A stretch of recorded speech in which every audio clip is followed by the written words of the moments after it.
खबरों का सारथी।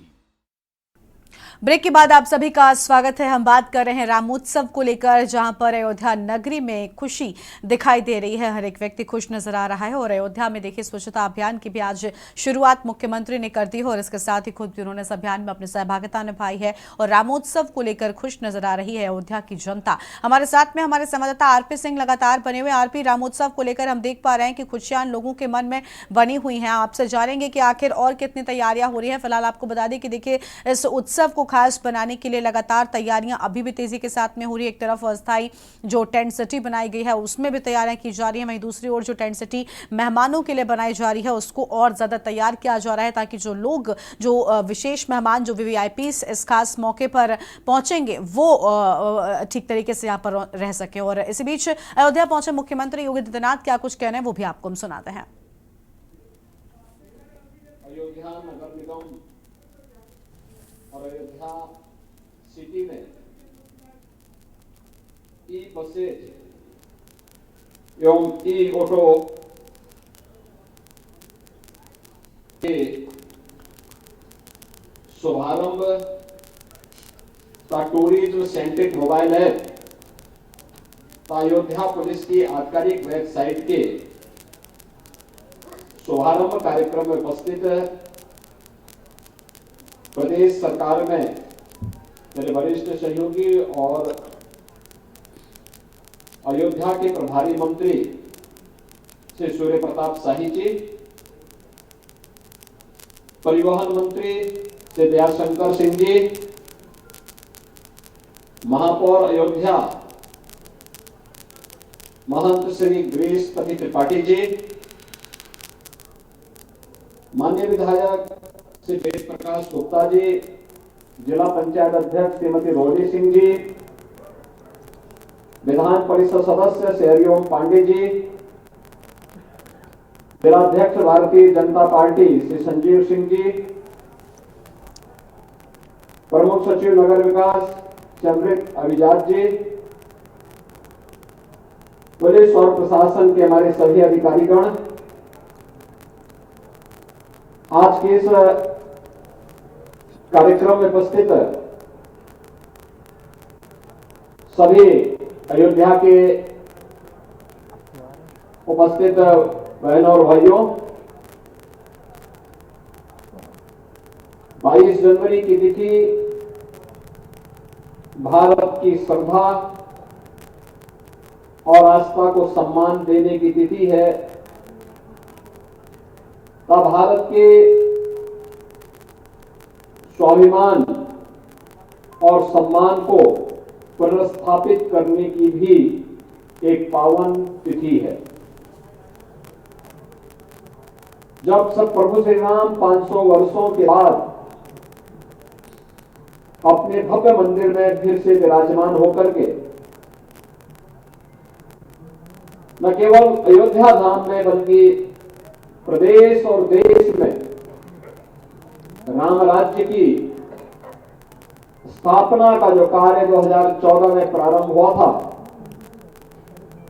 इसे मूर्त रूप प्रदान करते हुए यशस्वी भविष्य की कामना के साथ हमें अपना आशीर्वाद प्रदान करेंगे। स्वाभाविक रूप से इस पौराणिक और ऐतिहासिक महत्व की महत्वपूर्ण तिथि को आने वाले श्रद्धालुओं, भक्तों, आस्थावान यात्रियों और पर्यटकों की सुविधा के लिए पूरी अयोध्या सज धज रही है। यहां के इंफ्रास्ट्रक्चर का उद्घाटन प्रधानमंत्री मोदी जी ने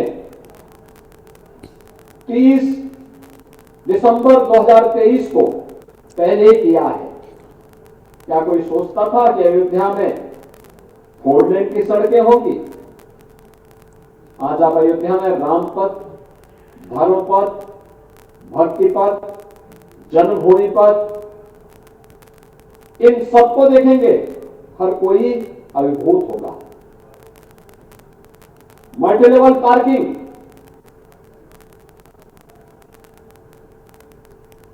गुप्तार घाट से लेकर के राम जी की पेड़ी और नए घाट तक के घाटों के निर्माण, सूरज कुंड, भरत कुंड, इन सबके सुंदरीकरण के कार्यक्रम को देखेगा, हर व्यक्ति अभिभूत हो जाएगा। उसी श्रृंखला में आने वाले श्रद्धालुओं के लिए यहां पर अवस्थापना सुविधाओं के लिए अच्छे यात्री निवास, धर्मशालाओं का निर्माण, पर्यटन आवास गृहों का निर्माण, अच्छे होटल, टेंट सिटी, ये सब भी बन रही है या बन चुकी है। आने वाले यात्रियों को दिक्कत न हो, पब्लिक ट्रांसपोर्ट के लिए इलेक्ट्रिक बसेस, ई ऑटो और अन्य सुविधाएं यहां पर प्रारंभ हो। टूरिस्ट डिजिटल मैप के माध्यम से कोई भी आने वाला व्यक्ति, कोई भी आने वाला श्रद्धालु अयोध्या के एक एक स्थल को देख सके, उसका अवलोकन कर सके। कहां जन्मभूमि में है, कहां हनुमानगढ़ी है, कहां कनक भवन है, कहां मणिराम दास की छावनी है, कहां पर दिगंबर अखाड़ा है, कहां पर बड़े भक्तमाल का आश्रम है, कहां पर कौन सा आश्रम है, कहां राम जी की पीढ़ी है, कहां गुप्तार घाट है, कहां बड़ी देवकाली है।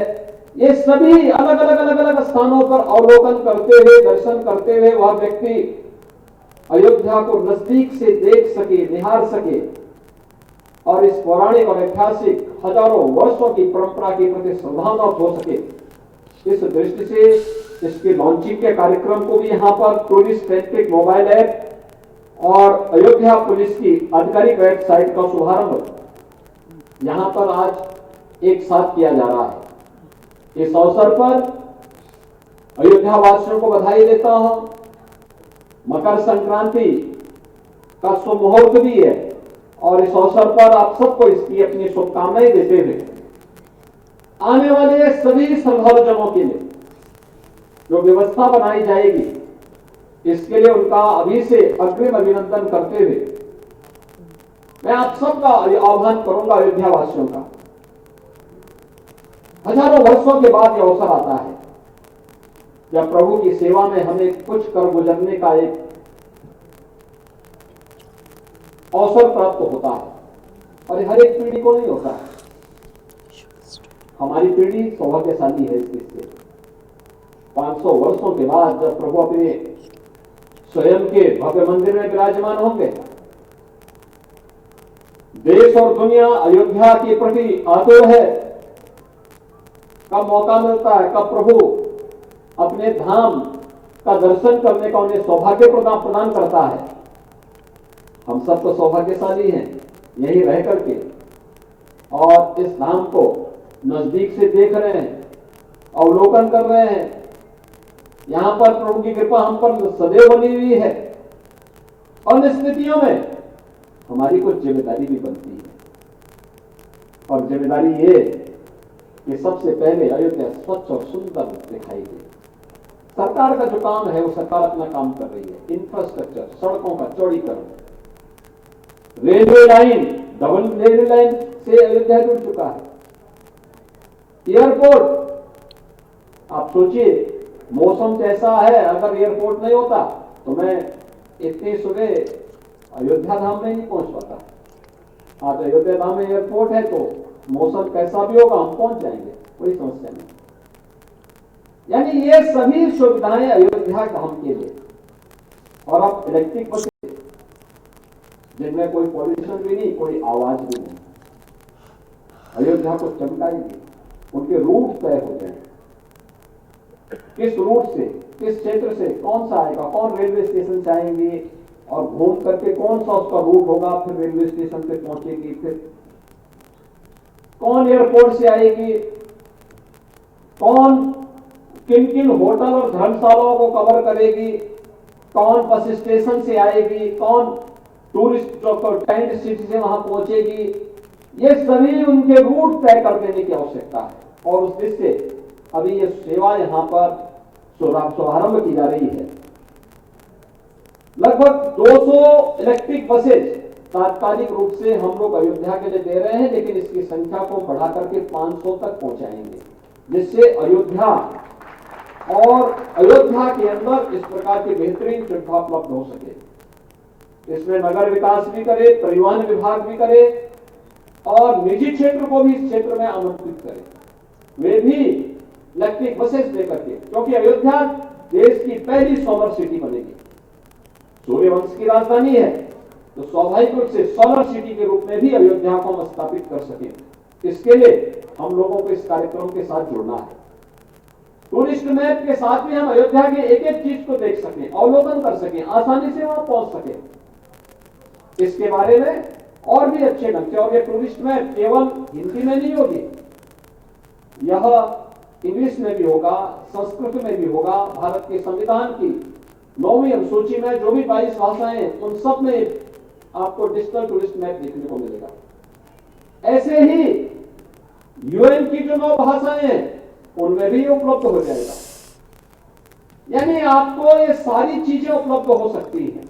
ऐसे पुलिस से सहायता लेनी है, पुलिस के कौन कौन सी इमरजेंसी कॉल है, कहां पे आपको कौन सी सुविधा प्राप्त हो सकती है, कहां थाना है, कहां चौकी है, कहां पे फायर का है, कहां पर कौन सी सुविधा उपलब्ध हो सकती है। इमरजेंसी कॉल करना है तो क्या होगा, TRB 112 की क्या भूमिका है, 1090 की क्या भूमिका है, ये सभी आपस में इंटीग्रेट करके एक दूसरे के साथ कोऑर्डिनेट करते हुए उसकी सुविधा, और यहां पे कौन अधिकारी कहां पे आपके सहयोग के लिए तत्पर रहेगा, ये सभी यहां पे पुलिस के जो यहां पर आधिकारिक वेबसाइट है, इन सभी में यह आपको उपलब्ध हो जाएगा।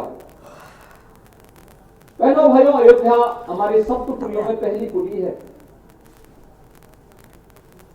और अयोध्या आज हर व्यक्ति की इच्छा है मैं भी एक बार अयोध्या धाम का दर्शन करूं। ये हमारा सौभाग्य है कि प्रभु की सेवा में हम सबको यहाँ पर अयोध्या धाम के लिए कुछ कर गुजरने का एक अवसर प्राप्त हो रहा है। इसलिए जन्म और जीवन को धन्य करने वाला इस अवसर से हम सबको किसी भी स्थिति में कोई कसर नहीं छोड़ना है। अयोध्या को भव्यतम भव्य और दिव्य अयोध्या के दर्शन आने वाले श्रद्धालु जो कोई भी आए वो इससे प्रभावित होकर के जा सके, इस विश्वास के साथ मैं आज यहाँ पे जो बसेज, इलेक्ट्रिक बसेज को, ई ऑटो को यहाँ पे आज शुभारंभ किया जा रहा है। इसमें और अभिवृद्धि करने और अच्छा करने, इनके रूप निर्धारित करने और इन सभी कार्यक्रमों को हम आगे बढ़ाने का कार्य करेंगे। आदरणीय प्रधानमंत्री जी की मंशा के अनुरूप अयोध्या धाम को वैश्विक स्तर पर एक नई पहचान दिलानी है। आज सुबह हमने यहां आकर के स्वच्छता अभियान का शुभारंभ किया। इसके साथ ही पूरे प्रदेश में, अयोध्या के साथ साथ प्रदेश में आज से लेकर के 21 जनवरी तक स्वच्छता का विशेष अभियान चलेगा। गांव हो या शहर, गली मोहल्ले हो या कोई सरकारी कार्यालय, भव्य भवन हो, कहीं भी पूरी सफाई, साफ सफाई की व्यवस्था करना। हर देव मंदिर में 16 जनवरी से लेकर के 22 जनवरी तक अखंड रामायण का पाठ है, राम नाम संकीर्तन का कार्यक्रम आयोजित करना। 22 जनवरी को जब देश के यशस्वी प्रधानमंत्री मोदी जी के करकमलों से अयोध्या धाम में प्रभु राम अपने भव्य मंदिर में विराजमान हो रहे होंगे, इस कार्यक्रम की मूर्ति प्राण प्रतिष्ठा का कार्यक्रम जब संपन्न हो रहा होगा, तो इस अवसर पर हम सब एक बात को जरूर सुनिश्चित करें, और वह कि इस अवसर पर हम उस कार्यक्रम को लाइव देखें। मेरी अपील होगी उन सभी से जो अयोध्या में लगे हुए स्क्रीन के माध्यम से इस दृश्य को देखें, उसका अवलोकन करें, भव्य दर्शन करें, देखें, जन्म और जीवन को धन्य करें, और फिर जब अवसर मिलता है अयोध्या धाम आकर के प्रभु का दर्शन करें। हमें उनके स्वागत करने में प्रसन्नता होगी, और मैं इस अवसर पर आप सबका आह्वान करूंगा, हम सभी लोग मिलकर के इस कार्यक्रम के साथ जुड़ेंगे। आज के इस अवसर पर मैं एक बार फिर से नगर विकास विभाग और नगर निगम अयोध्या को इलेक्ट्रिक बसेज लॉन्च के इस कार्यक्रम में, ई ऑटो को लॉन्च करने के इस कार्यक्रम में हृदय से उन्हें धन्यवाद देता हूं। मुझे विश्वास है कि प्रशिक्षित उनके जो चालक और परिचालक दल के सदस्यों के माध्यम से आने वाले श्रद्धालुओं को बेहतरीन सुविधा मिलेगी। 22 के कार्यक्रम को भी हमें इस रूप में लेना है कि बसें जाएं, नंबरिंग दे दें, उनमें अलग अलग रूट के अलग अलग नंबर, और उनको सुनिश्चित करवाएं कि कौन किस बस से जाएगा, किस रूट पे जाएगा। अभी से इसकी प्लानिंग होनी है, तो उसको तैयारी करने के लिए अभी से हम व्यवस्था कर लें। इस विश्वास के साथ मैं यहाँ पे टूरिस्ट विभाग को भी, नगर निगम को भी और अयोध्या के अपने सभी माननीय जनप्रतिनिधियों को भी हृदय से धन्यवाद देता हूं कि उन्होंने अयोध्या को सजाने संवारने में अपनी पूरी ताकत लगाई है और पूरी ऊर्जा के साथ प्रशासन के साथ, शासन के साथ समन्वय बनाते हुए यहाँ के कार्मिकों की उत्साह को अभिवृद्धि करते हुए, अभिवर्धन करते हुए, आगे बढ़ाते हुए इस पूरे कार्यक्रम को भी आगे बढ़ा रहे हैं। आप सबके प्रति मेरी शुभकामनाएं। आप सबको मकर संक्रांति की मेरी मंगलमय शुभकामनाएं हैं और 22 जनवरी को प्रभु श्री राम के भव्य प्राण प्रतिष्ठा कार्यक्रम के प्रति भी मेरी मंगलमय शुभकामनाएं आप सबके प्रति है। धन्यवाद। जय हिंद, जय जय सीताराम।